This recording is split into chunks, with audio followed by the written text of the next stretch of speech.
today is more and less chit chat of me telling my experience, like my do's and don'ts videos.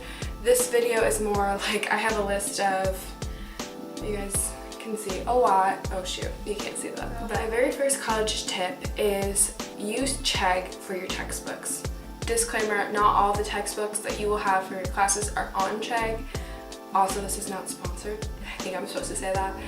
If you have your textbook on Chegg, I would say use that. Number 2, wait to buy your textbooks. Buy your textbooks until your teachers say to.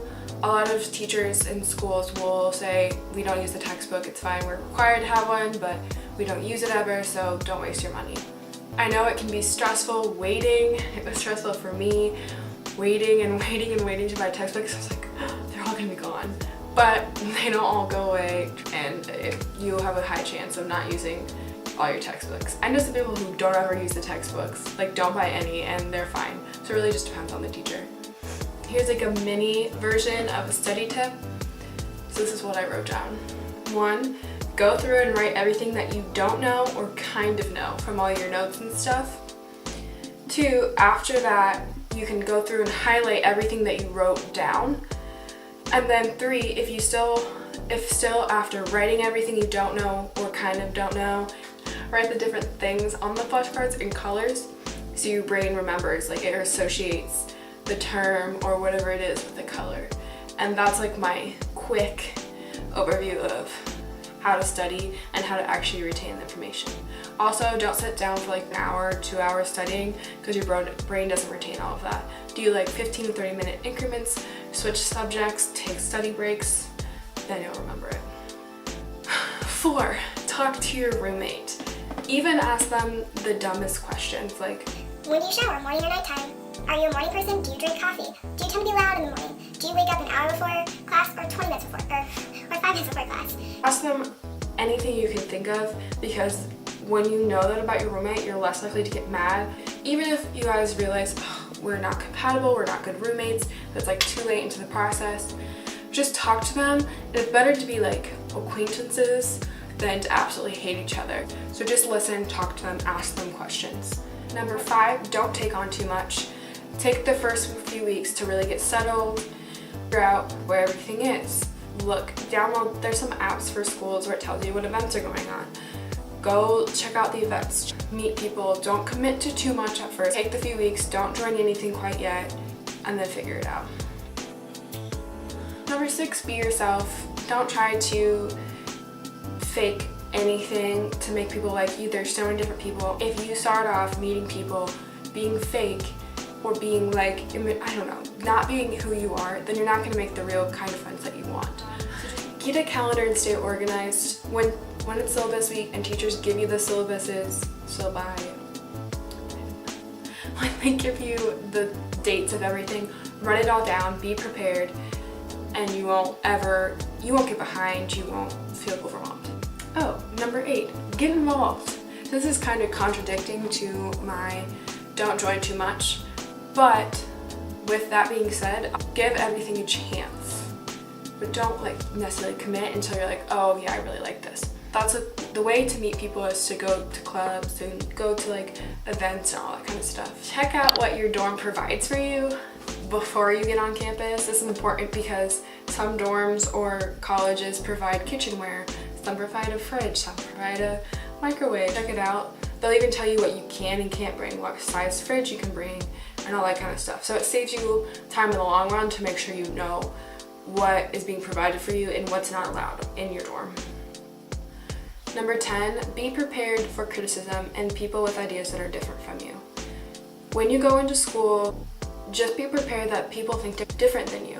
Yes, that happens, I'm sure, in high school and all that kind of stuff, but I feel like college is a bigger pool of people, so there's going to be a lot of different opinions than you. Sorry, my camera cut out like halfway through a serious thing that I was talking about. So basically, to sum up what I said for number 10, nobody really has exact same opinions on everything, so if you can leave a conversation respecting each other and you could still be friends, that's just creating a stronger relationship. Respect each other and respect that you have different opinions because you come from different backgrounds. Number 11, know that your first friends you may make may not be the friends that you will have for forever. I had to learn this. I was kind of heartbroken that I lost some friends, but it's a learning process. I feel like I made some fast friends and I realized that we weren't meant to be friends. Like, that happens, that's normal.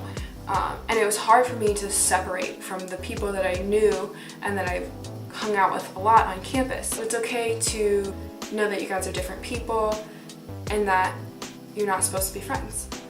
Number 12 is one that my parents recommended. They said to make sure that your parents and your roommates' parents meet. It's just a thing that parents like, I guess, to really know who you're living with and what they're about, what their family's about, or even just to exchange numbers so if something were to happen, they know who to contact, stuff like that. Number 13, you don't need a car, but find someone who has a car.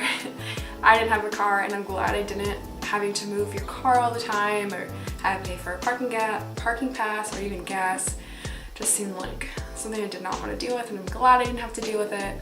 But it is very nice to have somebody who can drive when you guys want to go out to eat or go grocery shopping or even shopping. But don't be friends with someone just because they have a car. just don't do that. And number 14, it's okay to be selfish. Not in a bad way selfish, but doing so many things just because you feel like people want you to, then you're not taking time for yourself, you know? So make sure you take time for yourself, take time to reflect yourself, and make sure you focus on grades, because yes, college is very social, but you're going there to get an education, and that should be your first priority. Be selfish in that way to make sure you get your homework done, you make sure you study. It's okay to go meet new people and branch out. Just remember that you need to take care of yourself, and if you cannot take care of yourself, you're not going to be present with other people's conversations, and you're not going to be as good as a friend if you're overwhelmed with so many things. So make sure you take care of yourself. And don't say yes to everything. That was a hard thing. I had to realize too that I kept taking in every opportunity or even every friendship that I could possibly have. And then I was realizing, oh my goodness, this is too much. And I hate saying no to people, and I hate letting people down. But sometimes at the end of the day, you're like, you're number one. You gotta focus on you. You gotta choose what's best for you. So yeah, those are my, I think 14 to 15 tips that I have learned from my first year of college. Please share this video with other friends so they can see these tips. Please subscribe if you want to see more videos regarding college. I think my next video is going to be a college lookbook / what clothes to bring to college. So if you really want to see that video, please give this a thumbs up and subscribe. I really appreciate all of the love and all the support.